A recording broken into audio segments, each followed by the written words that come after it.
I've laid out my 9 granny squares on top of the bag front, and I'm going to join them with the invisible slip stitch, which I'm going to do in the back loop only around each square. To do this join, you place the fronts of your granny squares together. Then with a slip stitch on my hook, I pick up both squares and I look to see where the corner start is. Pop my hook through the back loops only and slip stitch. Now I'm going to turn it because I'm going to head in the other direction. Back loop, slip stitch. Back loop, slip stitch. Back loop, slip stitch. Making sure that slip stitch isn't too tight. We just want it to be relaxed. Okay, back loop, slip stitch. Back loop, slip stitch. Yeah, that's looking good. Back loop, slip stitch. I've not done this join before and I really like it. I normally do a single crochet on either the front or the back, but for this project I didn't want the lines to be super obvious where you join. Back loop, slip stitch. So this was what I found as an invisible way of joining, and I think it's going to look great. Back loop, slip stitch. Back loop, slip stitch. Oops, did I get both or one there? Back loop, slip stitch. Back loop, slip stitch. Back loop, slip. Back and slip.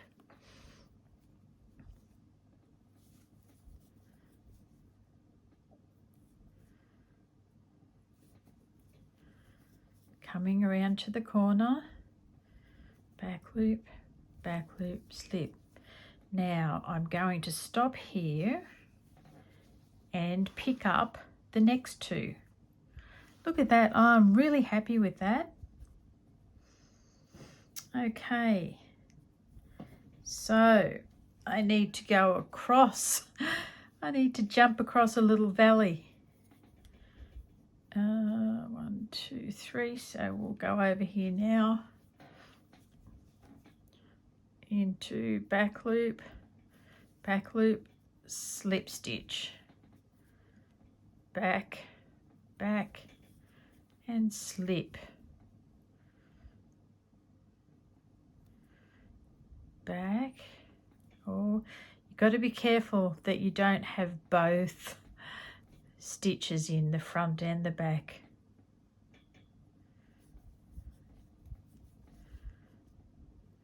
Back loop, slip stitch.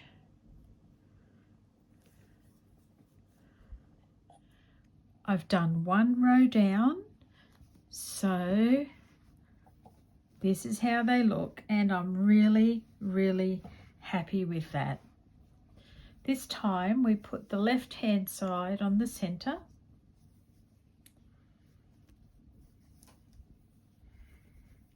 and then we do the same thing, slip stitching in the back loop only down this side. My hook, picking up my work, finding the back loop only, of the two corners and slip stitch, finding the next back loop and the next one on the other side and slip stitch, back loop, slip stitch, back loop, slip stitch, back loop, slip stitch. Now doing this all the way along the 3 granny squares. I've turned my project around so it makes it easier to work with. Going into the back loops and slip stitching, back loop, slip stitch, back loop, slip stitch. And it really is quite fast as well. It's all round a great thing for me to learn, and hopefully you too. On to the 3rd row of granny squares.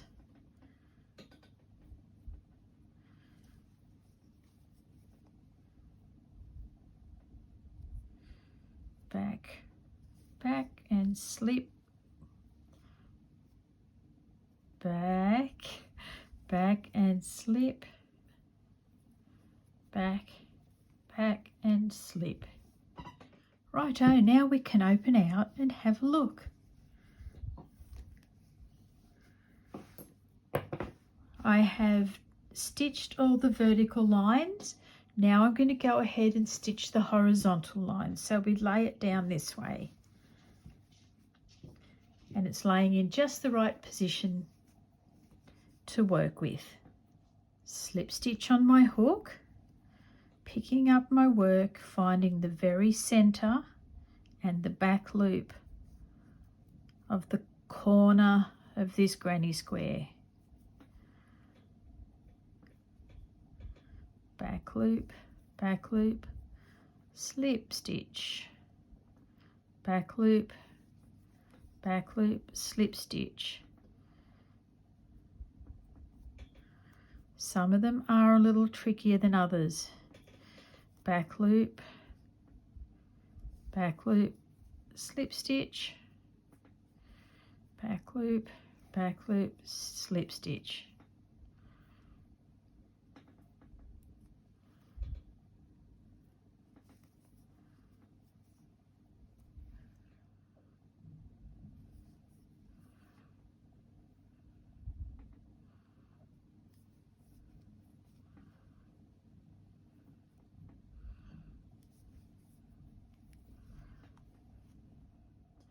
There we have that row done.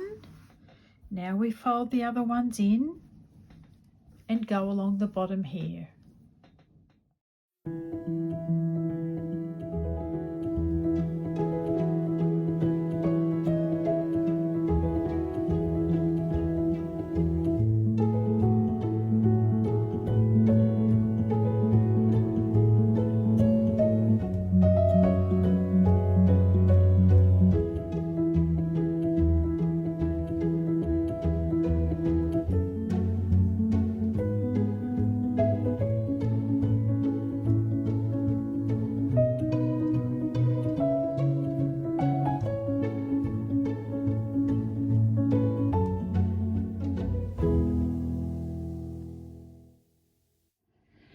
This is the back of the joining method that I used, which is back loop only slip stitch, and I'm ever so happy with the result. I wanted the invisible join look because I felt it would be too busy to have other join methods on the outside. And here is the back panel that I've only just finished as well. Now I have some appliques to sew onto these granny squares before I join the 2 panels together. Let's get into those next.